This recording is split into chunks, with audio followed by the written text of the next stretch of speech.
All right, we're looking at an unknown custom build. This one's got a lot of ASUS components in it here. It's a P4P800VM motherboard from ASUS.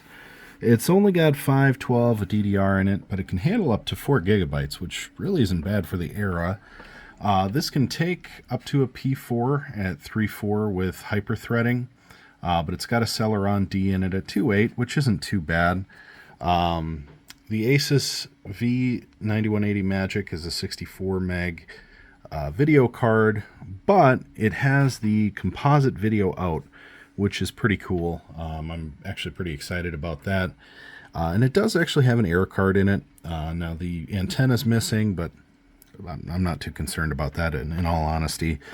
Everything else seems to be in really good working order. I mean, we've got a fair amount of clean board here. There's a little dust, but got a hard drive in it, optical drive, pretty nice CD. It's a dated CD even for this build. 300 watt power supply appears to be in really good shape. One case fan in the back. The front has space for a case fan, but no fan was ever installed there, it looks like. Just a spider trap. So I say leave no old rig unplugged. Let's go ahead and see if it will fire up. That's not really inspiring, I would say. I'm just looking everything over here. Everything's plugged in.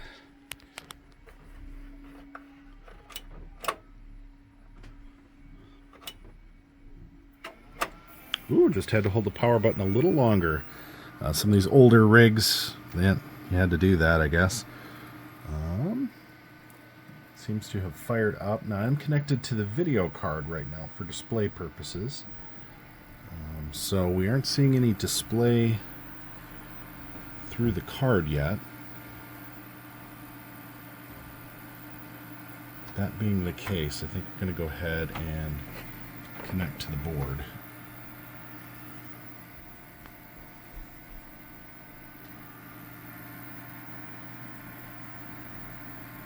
And we've got nothing there as well.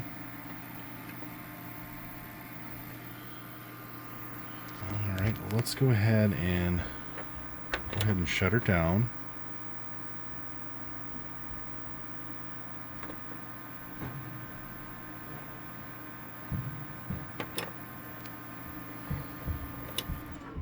Okay, so powering down. I don't see any immediate issues. Could be a bad CMOS battery. Might be that we were plugged into the display card rather than the board, so I'm going to fire it back up and give it another chance with the onboard display.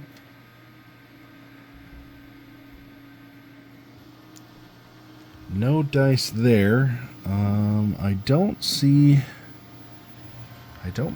any kind of speaker on the board, so we might not get a beep code if there is a memory issue.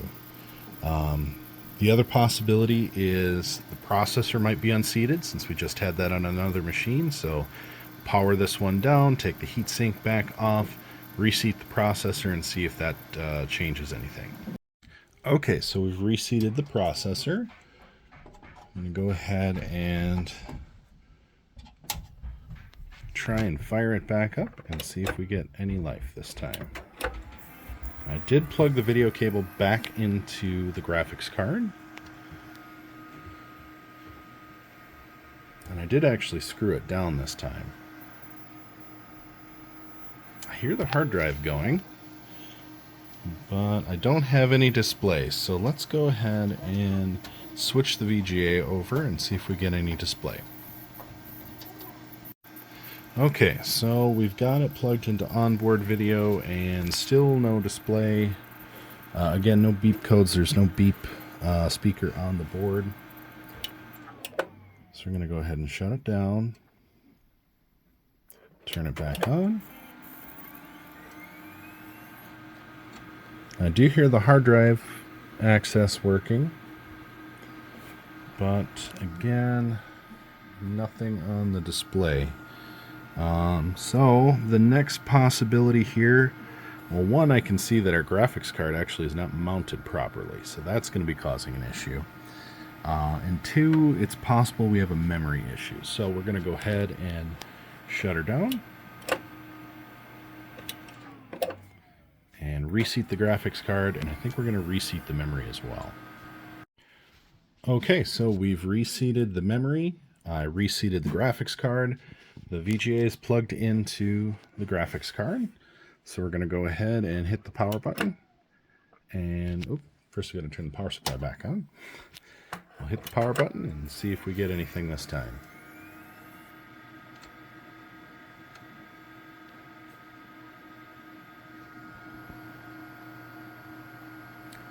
Nothing so far. Again, I hear the hard drive working, so I feel like it's booting, but it might just be having a display issue. So I swapped this over to the board VGA, and still nothing. So I am going to guess we might have a memory issue. But luckily, I've got lots of extra DDR memory to try. Alright, so we've upgraded to a full gig of RAM here. These are two separate sticks. So we're going to go ahead and try the power now and see what we get.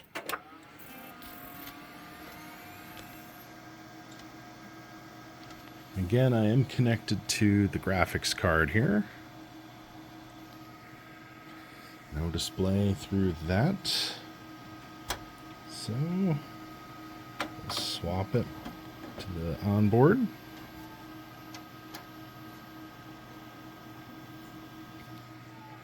Still nothing. Find that a little odd. Now I'm starting to consider alternatives. I don't see any blown caps or anything. And I've reseated the processor once already. The LED on the board is lit up. I would think that the power supply is good, since it seems to be powering the periphery. Let's go ahead and try again. Alright, so the recent go-to, of course, has been to swap out the CMOS battery, which I have done. And we're going to go ahead and just give it a shot here. Now, this time I am leaving the heatsink off the processor, and I am connected to onboard video only. So let's just hit that power button and see what happens.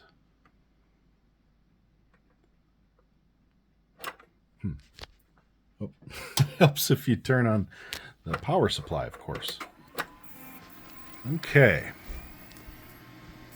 This time around I got more noise, that's for sure.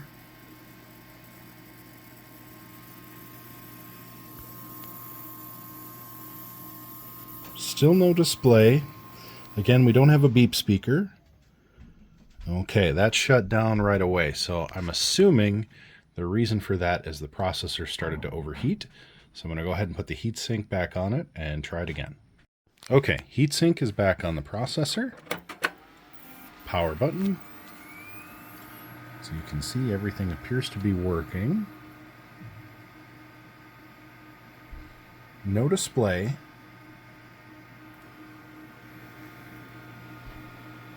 And I know for sure we've got a good CMOS battery in there. We're connected to the VGA on the board. So let's try another angle. Alright, so we pulled the AirCruiser card and the HEP video card. We're connected to strictly onboard. Get the cards out, because I know in the comments I've seen a lot of feedback. Pull the cards, test the board. Haven't had to do that yet, but let's just see if it makes a difference here.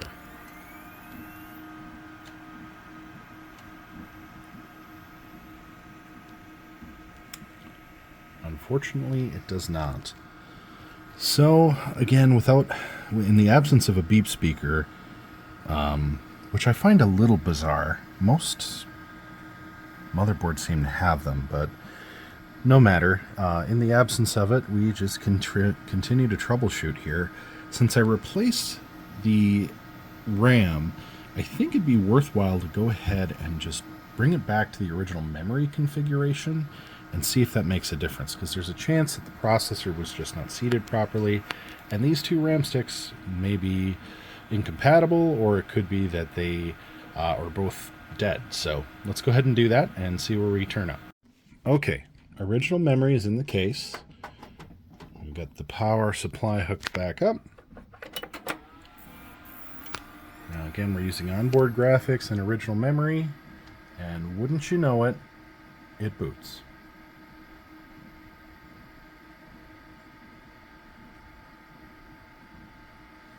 Alright, so not sure what changed exactly. However, I do think it's worth switching back to the original CMOS battery. So before we move forward with the BIOS, let's go ahead and swap that back out.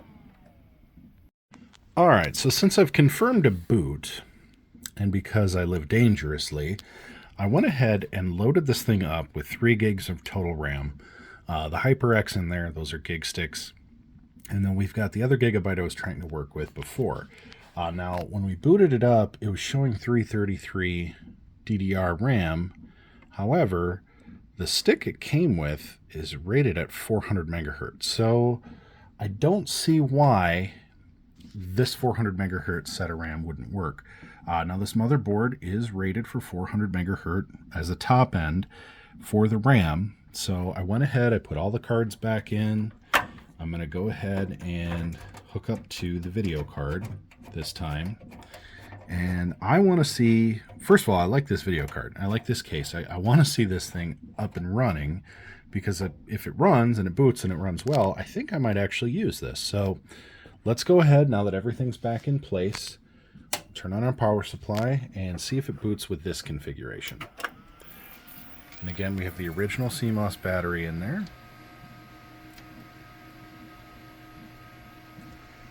And yet again, no boot, no display. So interesting. Let's go ahead and we're going to try and pull just the air card and just go one step at a time. Okay, so the only change is removing the air card. Let's hit the power button.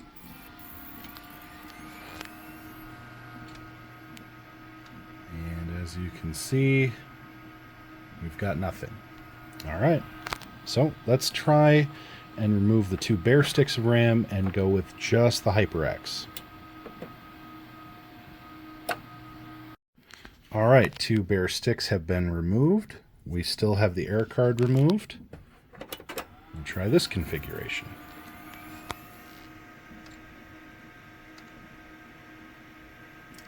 And yet again, no display. Now this is set up in the secondary base, so I'm going to swap this RAM to the primary base and try that. All right, primary base loaded. Air card is still out.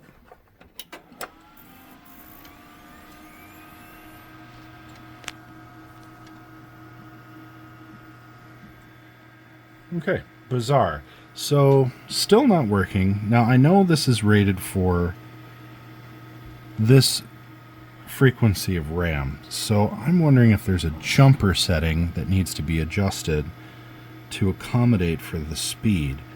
However, I don't know that I see anything that would indicate any kind of variance in the setting. So bizarre. So again, it's rated for up to 400 megahertz DDR RAM, up to 4 gigabytes, but for whatever reason, it's not going to boot with that. Let's see what we can find out. Okay, trial and error. We're going to load it with the original 512 stick in DIMM slot 1. DIMM slot 2 is going to have a bonus 512 of one of the bears we were using. And let's see if this will boot. And it will, interestingly enough. Now I want to see if this rates both at 333. Okay, it does. Alright, so in that case, let's go ahead and run into setup here. And let's just see. Okay, so it does read the CD, the floppy, and the hard drive. That's great. I want to see.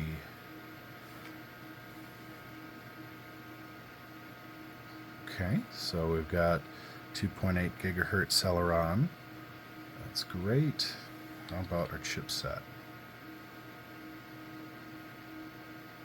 Okay, and we are running off of the video card here. So let's just see.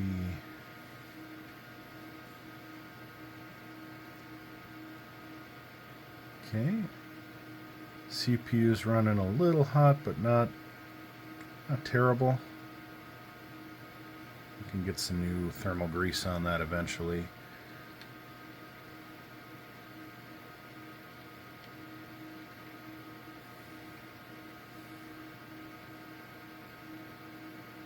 Okay, all right, so no real surprises here, but since we've shown that this will boot with the original RAM in the slot, I really want to throw in the HyperX in the other two and see if that'll boot.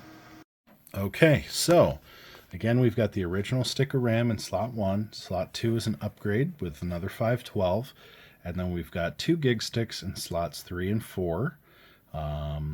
And we are plugged into the video card. I still have the air card out. I don't think that's anything to do with anything. So I am actually just going to put that back in right now. And just, you know, if it works without the antenna, it would be kind of handy to have. It's slow, so it's not like I'm going to be doing a ton of fun stuff with networking on this. But I would be interested to see if it works with a modern router. Now, whoever did the cable management in this originally really just didn't do a very good job. Overall, though, I mean, this is an interesting custom build. It's not, anything too fancy by today's standards, but back in the day, this is probably a pretty decent, pretty competitive little system. So let's hit the power button and see if it boots.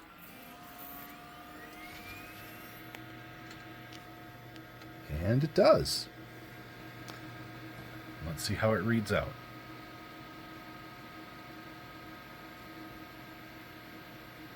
Okay. Still reading at 333. However, I think that's fine, kind of interesting. Let's go ahead and set the system date and time and see if this boots to Windows. All right, we've updated system date and time. Let's see if this boots to an operating system. I'm hoping Windows, I'm assuming Windows, but I've been wrong in the past.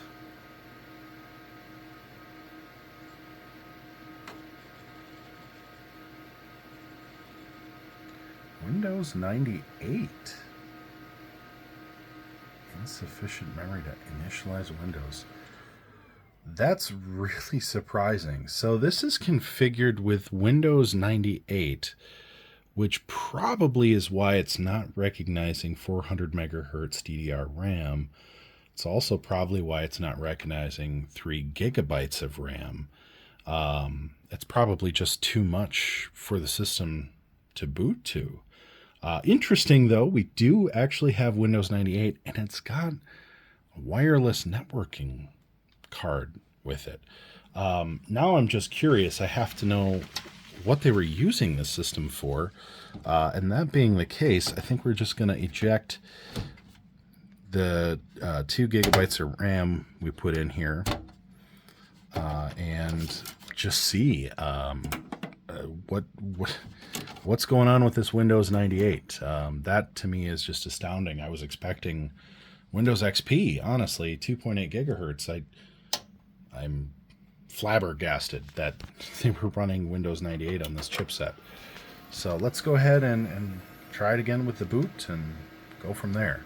This is also going to be a nice test of the CMOS battery, just to see if it holds the date and time. It does not. So the CMOS battery is actually dead, but that I don't really care about. I want to see if this boots up to Windows 98 with the gigabyte we have in there right now.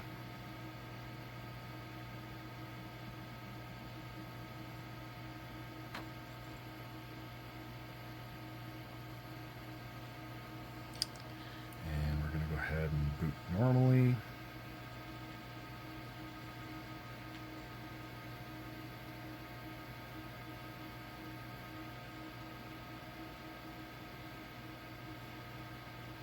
And this is an incredible amount of speed for Windows 98. So whoever was running this custom intentionally installed Windows 98 on this tower with a 2.8 gigahertz processor and 512 of RAM. So I have to think this was some sort of an enthusiast who was building a retro machine.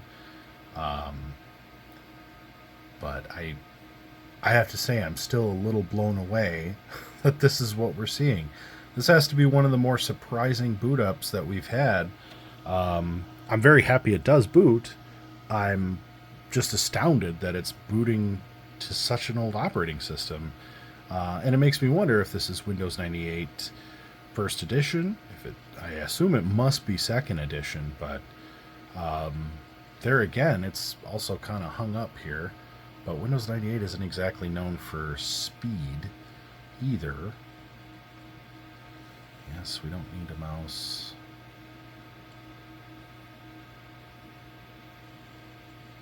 And I don't have speakers attached, so I'm sure there's some wonderful old Windows 98 sounds that are going on.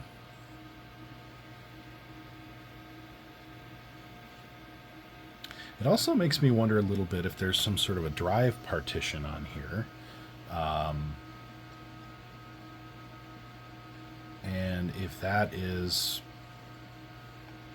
why it's booting to 98, maybe they have a Linux install on here.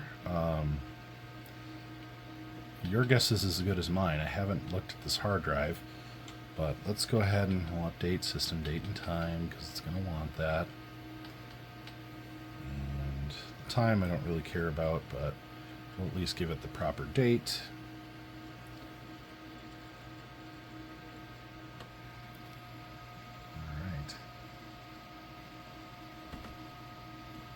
Well, and sure enough, it's got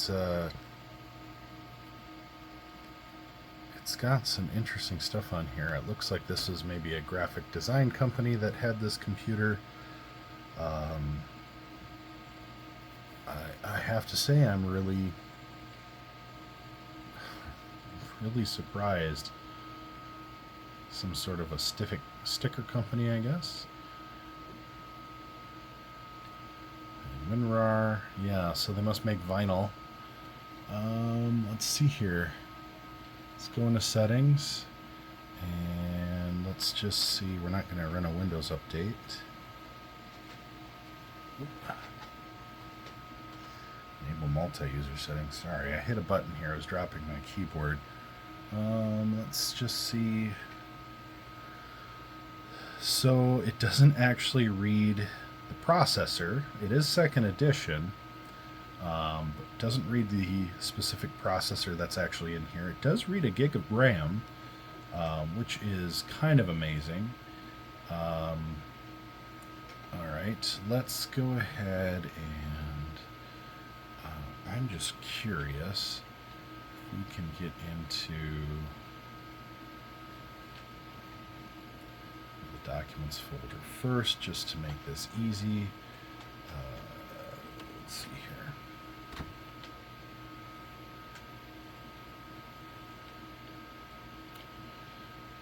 here. I might actually have to use a mouse. It's kind of hard to use one hand and film at the same time. Let's see if we can't move up to just the C drive.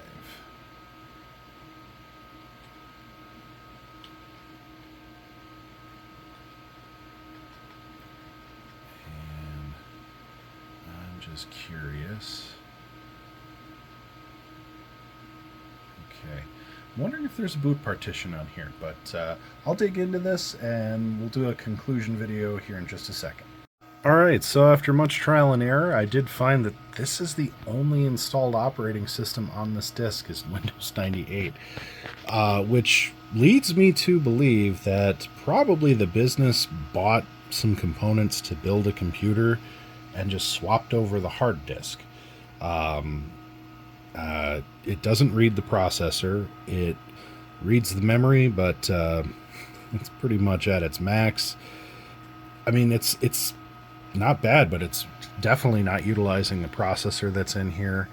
I think maybe with this one we harvest the hard drive for a more appropriate power of motherboard and configuration, and then we give this a more modern operating system. Now, obviously, we can't give it anything too terribly fancy, but definitely a Windows XP or something is better for this tower. But if you have any suggestions, I'd love to hear about it in the comments. If you like this video, hit that like button, and if you haven't already, do me a favor and hit that subscribe button.